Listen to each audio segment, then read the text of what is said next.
The planned webinar for today was to have an introduction to the system, again, from a general perspective, more than a detailed perspective. And I was planning to cover these 5 areas. As you can see, all the 5 areas are linked primarily to the patient's visit. And I was hoping to actually go one by one on this and give a generic information on this. There's going to be a series of webinars in continuance with this one, where we are going to get into specific details in detail, um, like ICD-10 and meaningful use and things like that. Also, we'll be going through internal specific areas of these main topics like form builder and things, hopefully in the coming weeks. Taking a time into consideration that we only have 30 minutes, I'm going to shorten today's webinar mainly to the design concept and the patient chart and the patient visit and how to enter a patient visit in BlueEHS. I'm going to close the PPT and I'm going to share the system screen. Just give me one moment.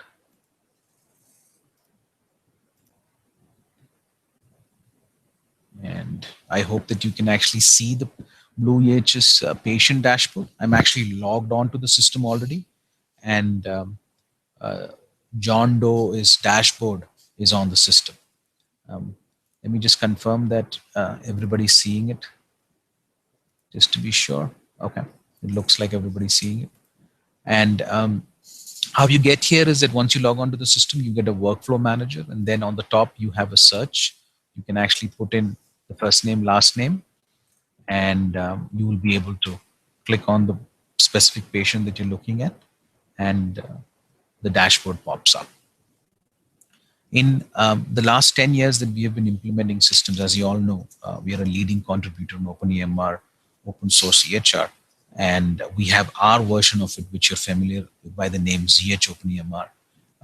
We have been constantly coming across doctors, nurses, medical users who come back and say that, all the information is there on the system, maybe in one screen, maybe in multiple screens, but somehow it feels very cumbersome for them.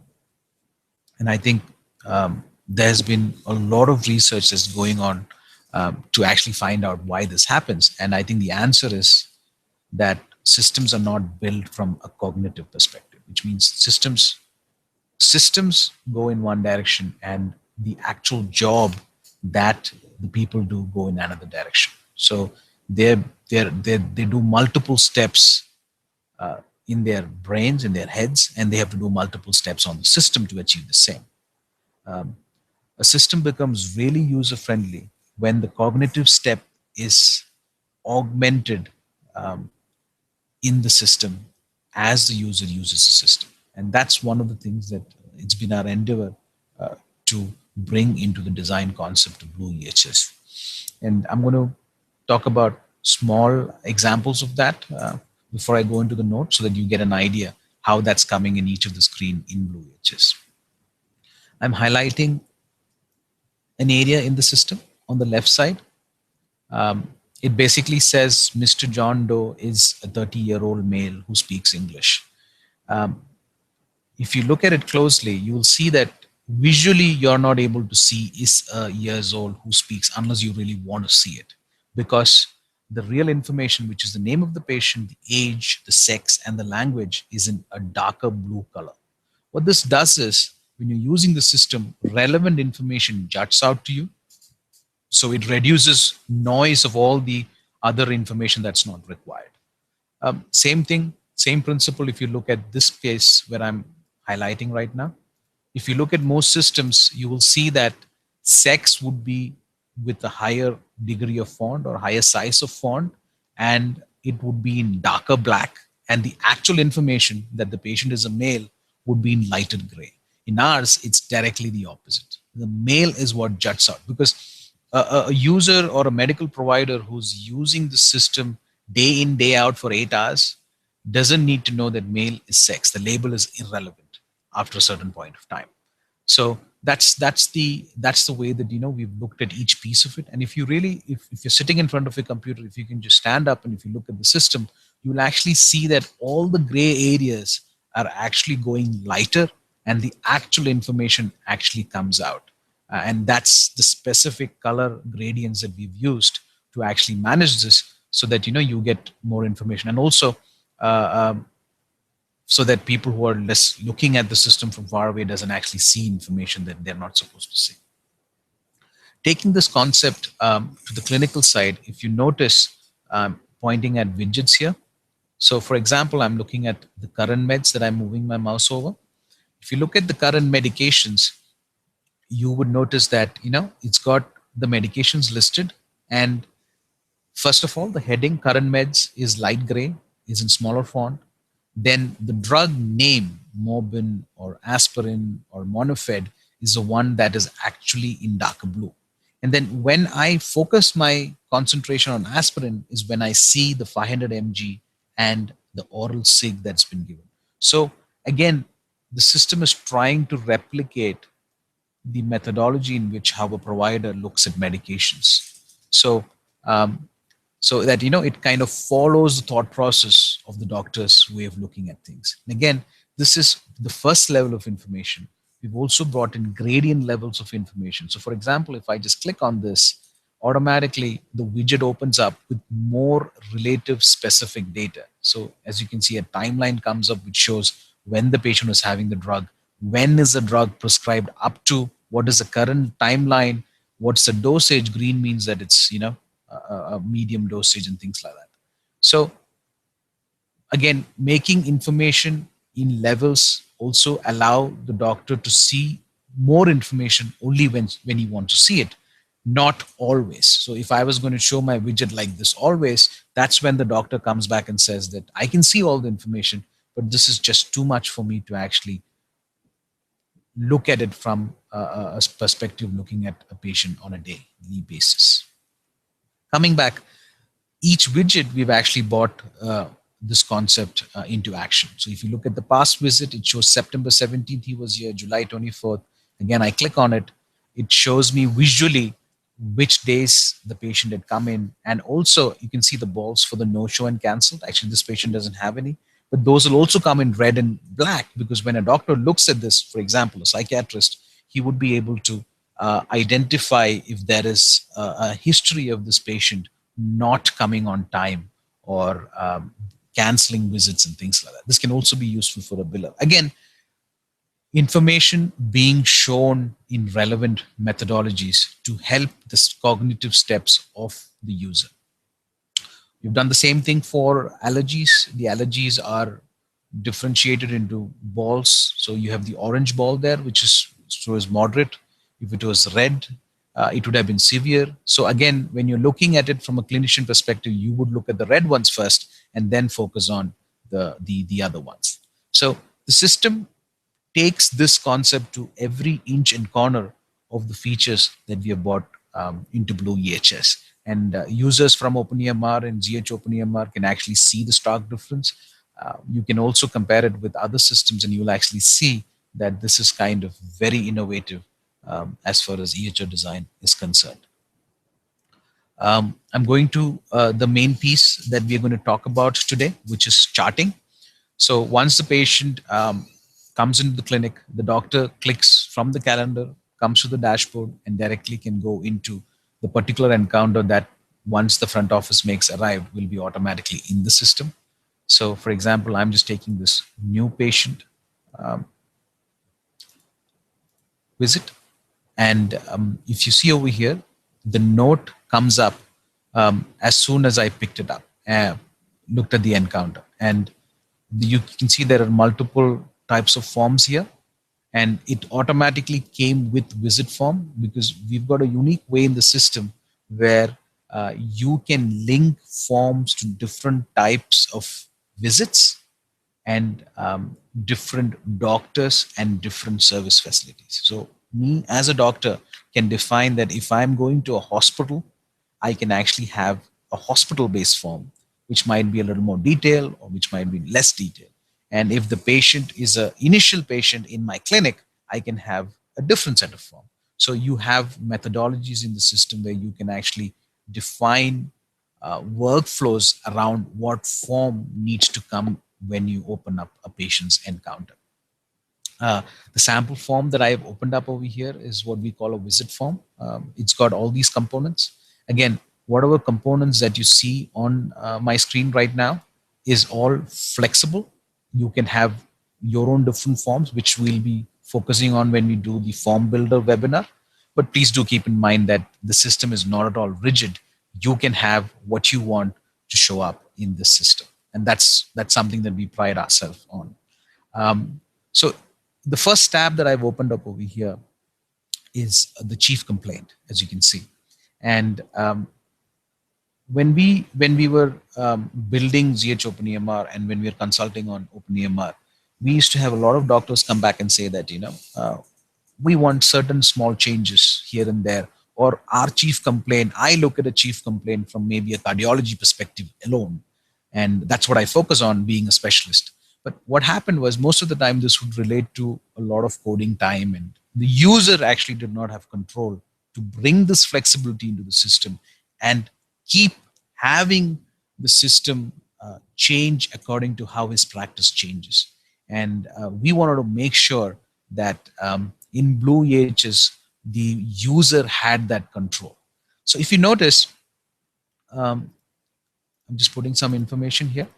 Now, one of the things that the user can do to achieve this is, you see this pen edit button on the right corner that I'm pointing my mouse to. If you click on that as a user, all of these values that you see over here becomes editable. For example, if I want one more option under ICE, I can just click over here and the list actually opens up and I can add a new one. It's as easy as that. Let me just show you. For example, just for the example case, I'm going to put webinar to ICE. I save it and it's saved. I reload.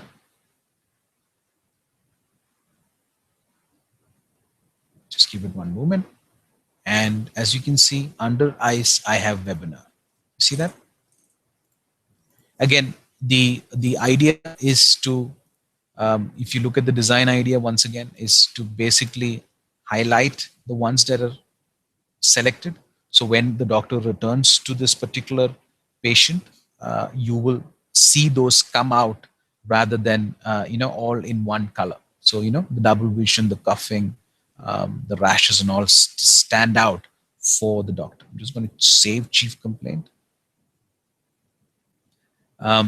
We've got similar forms on HPIs. Again, HPI is a bigger button form, so you can go at one shot. You can have multiple HPIs if you want to in the system. Also, again, the flexibility of putting in duration, either free text, or you can put 1 week, or you can do it in a different way and things like that. So different options always for the doctor to do notes that he wants. Again, this is just one HPI that we have in the system. We've got multiple types of HPIs that you can actually choose from, or using the form builder, as I mentioned before, you can actually build your own forms within minutes.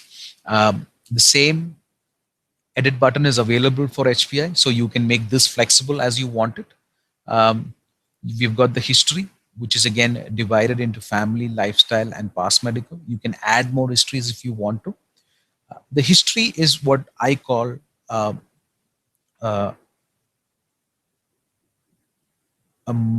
bi-directional information on the patient's chart.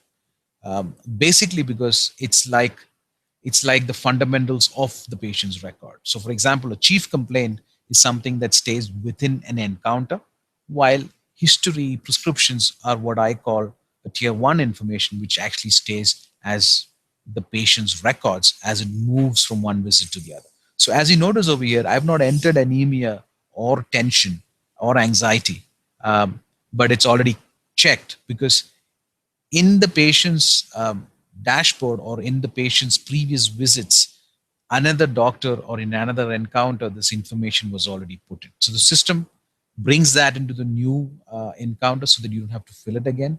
And we also have methodologies where you can choose, whether it's a father, mother, sister, and you can also edit this if you want to. Just going to show you how that came up into the dashboard so that you can see that. I'm going back to the dashboard and I click on history, and you can see how it's already there. Anemia, anxiety, and tension. Going back to the note that we're working on. Just give me a moment. Going into history. Again, you see that it's already picked up. So I can add more. For example, if I feel this patient has COPD in his primary and secondary family, then I click on both and I go there. Now, moving from a paper format, or doctors who are using paper format, they used to have everything in one place under 2 to 3 sheets of paper, although not complete, but they had all that information, whatever was there in 2 to 3, and they can just churn it or turn it, and they could actually see the complete records. Moving it into a digital format, this was one of the challenge, because this shifting of paper, that I can actually put 3 sheets of paper on the table together, which I can see all 3, when it came to digital systems, became clicks. This was one major problem for the doctors, which did not save them time, nor did it reduce their frustration of moving into electronic health records. What we've done for that. So for example, to counter that, I'm on family history right now. And as a doctor, I want to see chief complaint.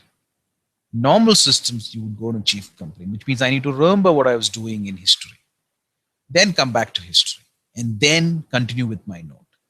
What we have done here is we've got a unique button that we call summary button. You click on it, and then automatically the summary button comes to the left side, as you can see now, and it shows you what has been put in the system. See that? So now I don't need to actually go into the tab chief complaint. I can just go there, click on view summary, and I can just continue with my family history. Now, while I'm doing this, I want to see what happened in the last encounter. Let's say I'm a therapist.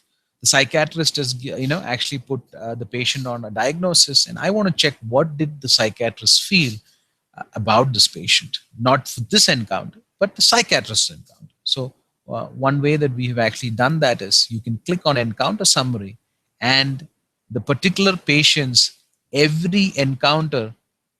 I'm sorry, I clicked on the wrong button. Just give me one moment. You can actually click on the widget, and then you can actually go to the previous diagnosis, the allergies, the clinical visits, and you can actually view that also. So the concept is to actually bring all information at one spot for the provider. And we also have a feature where we can actually bring the previous encounters also into the system. I've not activated that widget. I think I can show that to you in the next one.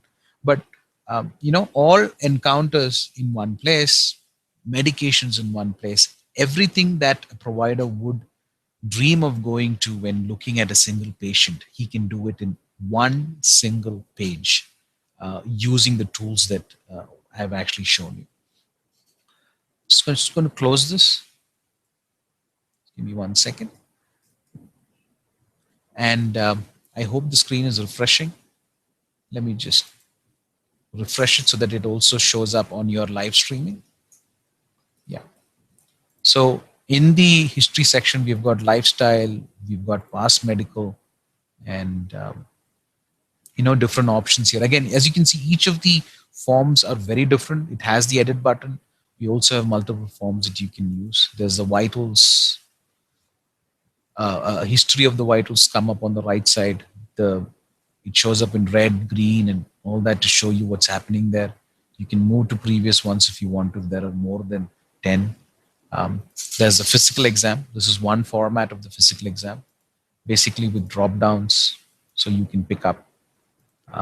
You can also have options for everything that you see over here. You can have options to come up. One of the things that we've taken a lot of time is actually to bring in the not examined. So sometimes when you don't mark anything, you are not able to bring up not examined, in the sense you don't say that you haven't done it.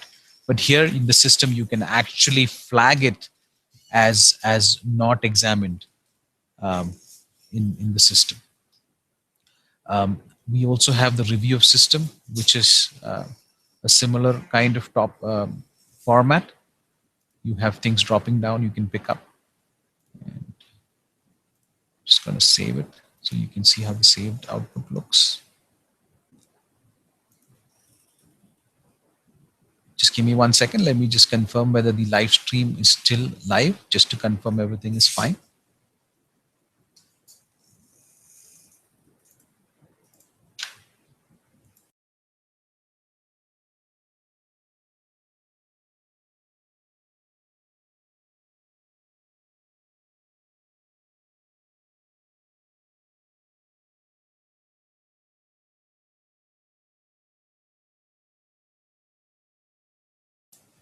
Okay.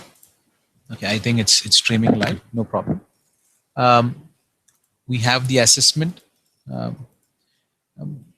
Again, in here, this should actually come under the lab section, but I'm just going to give a brief on it. You have the procedure order. So you can actually order labs from the encounter itself. You can put in the ICD-9s and procedures. You can see that. You can also view the previous results of the patient. You can see whether it is abnormal or normal. You can have a printout of it as a PDF, and coming back into it. So, in one place you can, from the encounter itself, you can do multiple things. You also have the diagnosis where you can actually have templates put in these checkboxes, or you can actually search for different diagnosis from here, which you can select at one shot. Plus, you have this to template button, which I'm just going to do right now. For example, I want 249.0 to be part of my template. So refresh and come back. So this, you see how 246.01 is part of the checkboxes. If there was any diagnosis put by the previous doctor, I'll be able to see it at the bottom. I can click on that and it automatically comes into this visit. So I can build templates, and these templates can be built by doctor or by facility. So, each doctor in your clinic can have different templates of their most used diagnoses. So it's all linked. Whatever you fill here automatically goes into the fee sheet, which is here. And, it's connected as far as the CPTs also that you're going to put. CPTs are put from the plan section. You can have free text plans that you want to put in, or you can have templates just like the diagnosis for CPTs. And you can click over here and the information flows automatically to the fee sheet. The electronic prescription is also connected in the form itself, so you don't have to go outside the encounter to do medications and come back. You connect directly to SureScripts from the system, and you can go ahead and compose RX or send out an electronic prescription from here. I'm on a pre-production, so I'm not going to prescribe anything for right now. So everything in one place is kind of the way that we look at how the doctor's note should be, to actually take it further than what they were able to achieve on a piece of paper. The system not only allows for the forms that I just showed. I'm just going to show you a couple of interesting other forms. Just take 5 minutes because I think I'm going to overshoot my time. So for example, we've got a treatment plan widget that we have. So I've just clicked on treatment plan. As you can see, the complete form looks as if it's a part of an application itself. So from here, I can actually choose particular diagnoses.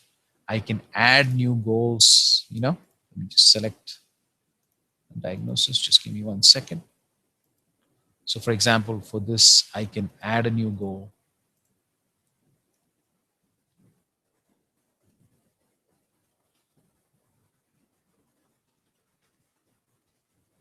Reduce insulin, which can be one of my goals. And then I can actually assign effective date, which can be today, and the target date, the outcome, which is maybe what's happening on it. It just started right now. And, automatically summaries of that will come up. I can also have objectives for this under the particular diagnosis. So, a very different way of looking at this.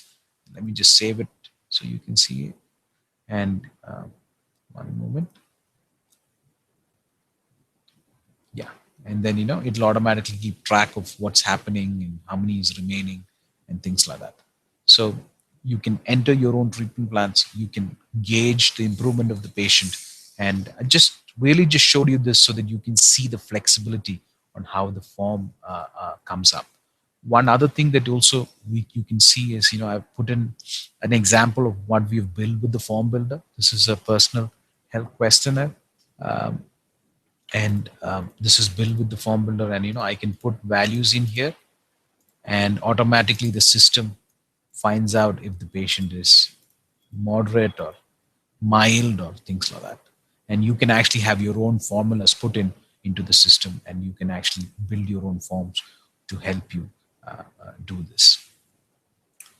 The system is connected to video conferencing and the billing part and all, I think, which we'll cover in the next seminar or webinar.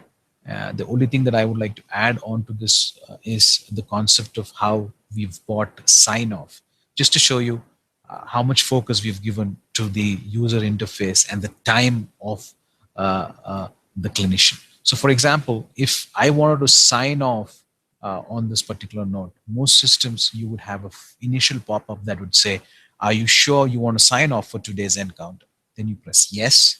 Then another question would come up, say, "Please confirm," and then you press yes, and then the note gets signed off. The reality is that, out of 100 patients that you see in 2 days, almost 99% you are sure when you sign off. It's just the one, or let's say 5%. But for 5% of the patients, you have to click 3 times for 100% of the patients. So what we have bought in here is, we call it a counter system. So when I sign off on a note, a counter automatically pops up, and you can actually go to the next patient if you feel that everything is good, or you can actually click on unsign within the 15 seconds, so that you don't have to do that. So that's 2 clicks for 99% of your patients gone. And from there you can actually um, save time. And we've actually concentrated on all these small areas to actually make the system more enjoyable for you to use. I think that brings to the end of today's webinar. I apologize that we were not able to broadcast on time today because of technical issues. I would request you to, if you look at your screen, you have an option to follow us on YouTube or on G+. Please click on that so that you can have access to all our webinars and also appreciate the effort that we're doing.